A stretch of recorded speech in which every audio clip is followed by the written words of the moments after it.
এই এলাইচ ক্রিমটা কেমন জানতে চান? অনেকে তো ভিডিও দেখছেন, কে কেমন একটা মুখে বলছে, বাট কেউ তো প্রমাণ দেয়নি। যদি জানতে চান তো আমার পুরো ভিডিওটা দেখুন। আসসালামু আলাইকুম, যে যেখান থেকে দেখছেন আশা করি ভালো আছেন। আচ্ছা চলুন শুরু করি। এলাইচ ক্রিমটা কেমন, ধরেন আপনার মাথায় প্রচণ্ড পরিমাণে উকুন হয়েছে। অনেকের মাথায় দেখবেন খিটখিটে উকুন থাকে, অনেক পরিমাণে উকুন থাকে। আপনারা চাইলে এলাচ ক্রিমটা ব্যবহার করতে পারেন, কারণ এটা এমন কোনো নির্দেশনাবলী নাই।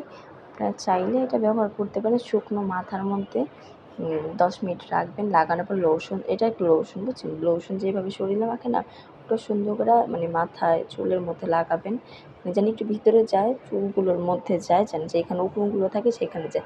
কারণ আমি লাগানোর পরই দেখছি যে আমার মাথার উকুনগুলা, আমার বোনের মাথার উকুনগুলো চলে গেছে সুন্দর করে। তখন আপনি যেটা 2 পা লাগাবেন, বা ধরেন একবারই লাগাইছেন, ট্রাই করবেন দুইবার যেন লাগানো যায়। 1 সপ্তাহ বা 3 দিন পর 3 দিন পর লাগাবেন। কারণ প্রথমবারে যদি না হয়, তবে অনেক উকুন থাকলে হইব কি যে আপনার 1 দিন না 2 দিন ইউজ করবেন। আর যদি অল্প উকুন থাকে সেক্ষেত্রে 1 দিন ইউজ করুন, কোনো সমস্যা নেই। 10 মিনিট রাখবেন, দেখবেন আপনার মাথা উকুন সম্পূর্ণ পরিমাণে চলে যাবে। একটা যে উকুন একটা ঝাপসা ঝামেলা না, ওটা যাবে না। আর এই যে এইটা ব্যবহার করলে আপনার মাথায় উকুন যাবে, কিন্তু ওই যে উকুনের যে লিকগুলো বলেন, ওইটার নাম কি জানি, যে মাথা চুলের সাথে লেগে থাকে, ওইগুলো যাবে না। আপনারা উকুনের জন্য এটা ব্যবহার করতে হবে, উকুনের জন্য উপযোগী।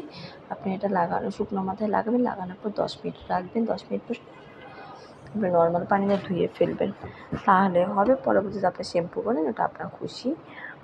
আর এটার দাম বেশি নেবে না, 120 টাকা বা 30 টাকার মতো নিতে পারে। এই যে দেখুন লোশনটা এরকম হয়। আপনি তো বলতে পারেন যে হয়তো আমি ইসের জন্য বলতেছি, আমি ব্যবহার না হয়েছে, আমি ব্যবহার করার পরে আপনি জাস্ট সাজেশনটা দিয়েছি। অবশ্যই আপনি চাইলে এটা ব্যবহার করতে পারেন, আপনাদের উপকারের জন্যই বলতেছি। আমি ব্যবহার করছি, আমারটা খুব উপযোগী হয়েছে। এখন আপনাদের পালা, যাদের মাথায় অনেক উকুন তাদের জন্য এটা আপনারা ব্যবহার করে দেখতে পারেন। দেখা যায় এটা আপনি 10 মিনিট বেশি রাখবেন না, হয়তো রাখলে সমস্যা হইতে পারে। আমি 10 মিনিট বেশি রাখি না, আমি কমই রাখছিলাম। তা আপনি যে যার মতন 10 মিনিট বা একটু কম হলেও রাখেন, আর দেখতে পারেন, একবার ব্যবহার করে দেখতে পারেন। যদি উপকার না হয় সেই ক্ষেত্রে আপনি আমার কমেন্ট বক্সে এসে আমার এই 2-4টা কথা বলে যান, যদি আমার ভিডিওর মাধ্যমে না। কারণ আমি অনেকের ভিডিও দেখছি বুঝছেন, অনেকের ভিডিও দেখা পরে আমি ব্যবহারটা করছি, করার পর দেখছি না অনেক কার্যকর হয়েছে। আর দ্বিতীয়ত আমার একটা আন্টি সাজেশন করছিল, ওটা অনুযায়ী আমি করছি। তা আমার জন্য তো খুব ভালো লাগছে, আমার কাছে খুব ভালো লাগছে। এখন আপনাদের পালা। যাই হোক, যে যেখান থেকে দেখতেছেন ধন্যবাদ আমার ভিডিওটা দেখার জন্য। আর অবশ্যই আশা করি ভালো থাকবেন ইনশাল্লাহ। আসসালামু আলাইকুম।